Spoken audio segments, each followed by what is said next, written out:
Hi everybody, it's me, LisaT, coming at you with some positive energy reading The Language of Letting Go by Melody Beattie. I'm adding some earth hertz music in the background today. So yeah, I hope you enjoy. If you're watching this on YouTube, hit like, hit subscribe, follow me on this healing journey. We're almost done, 365 days of this book, which is just like baffling to me. It's amazing. And after this book, I'm going to start something new. So hit subscribe to follow along with all the exciting healing. Yeah, so we are reading. I'm catching up, so I'm going to do 2 videos. I missed yesterday because I was in a major self-care day of meditation and rest and foot massaging and all this yummy stuff. So anyways, I'm going to do a catch up now. So we did word power. Yeah. So September 4th, finding direction. I used to spend so much time reacting and responding to everyone else that my life had no direction. Other people's lives, problems, and wants set the course for my life. Once I realized it was okay for me to think about and identify what I wanted, remarkable things began to take place in my life. I can totally relate. So the month of August was amazing for me. I did so many things that I'm not used to doing. It was abundant with events and new experiences, and it was beautiful. But I have adopted a very hardcore self-care plan, so and regimen and routine. And so by getting so busy, I forgot about really taking care of me and my knee-jerk reaction, my subconscious knee-jerk reaction when things start to feel out of control or overwhelming is to beat on myself. And there's like a twofold process with that, because when I do that, I also then turn into people-pleasing mode, because I go back into this old COVID behavior. Well, if they're okay, then I'm okay. If my family's okay, if that friend is okay, if I can do something to make them okay, then maybe I'll be okay. If I can save them, then I'll rescue myself, kind of thing. But that's not how recovery works. We got to flip everything on its ass in recovery. And so yeah, and I started to like not only people please, but then think, like, when someone would say, oh, maybe you should do this, I was like, oh God, maybe I should do that. And I forgot about my truths and what works for me and what I've learned about myself and what I want and what I need, regardless of what someone else thinks that I should do or shouldn't do. So this is why recovery and daily practices are so important, because you go into these tailspins. And for me, when the snowball starts rolling, I don't even know, there's so much momentum, it just keeps going until I like almost crash and I have to hit the major pause button. Pause! Stop here and take a couple of days just for me to recalibrate. So I can totally relate to this reading already. So let's see what the rest has to say. And I never read these before I read them with you. Okay, so we each have a life to live.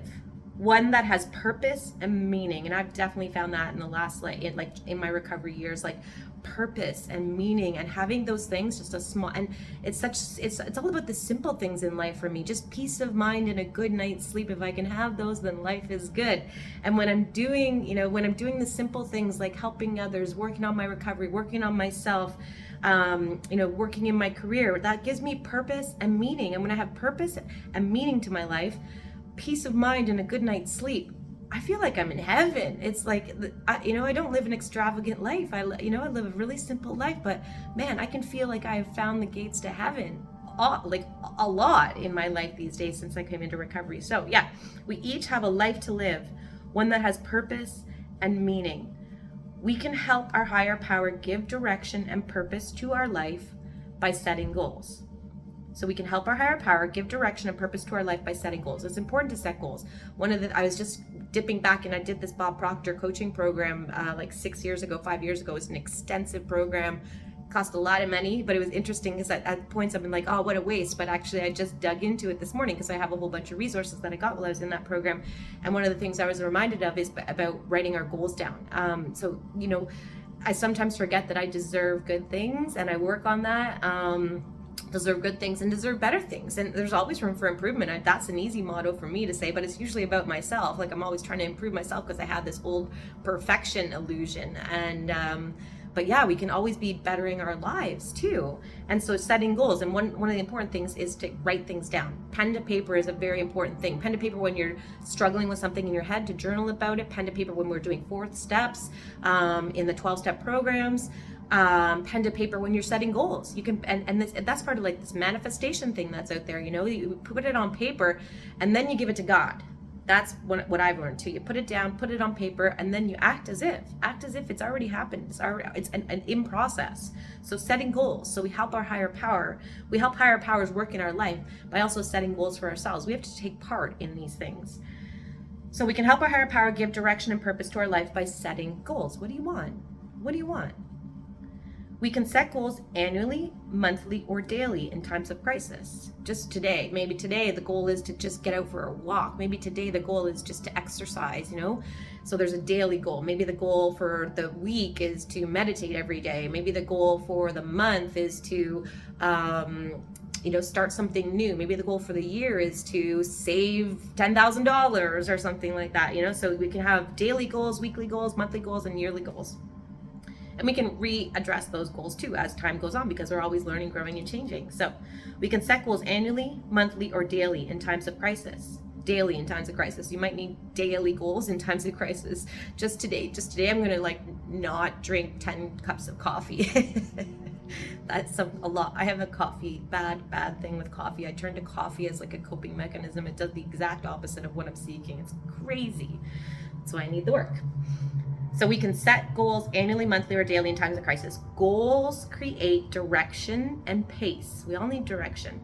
Goals help us achieve a manageable life that is directed in the course we choose for ourselves. Not what other people choose, not what other people choose for you, but what you choose. Know in your heart.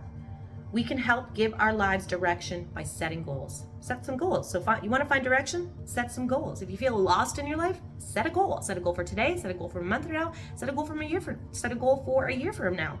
Find direction. That's it. Simple and easy. Help your higher power. So here's your prayer for today. Today, I will pay attention to setting a course of action for my life, rather than letting others control my life and my affairs. It's up to you. Amen. So again, hit like if you're watching this on Facebook. Let me know I'm not alone. Hit subscribe and like if you're watching this on YouTube. And if you're watching it on my Instagram, subscribe to the YouTube channel. Link is in the bio, and follow along with this healing journey that is just continually evolving as we learn, grow, live, and love ourselves. Thanks for watching.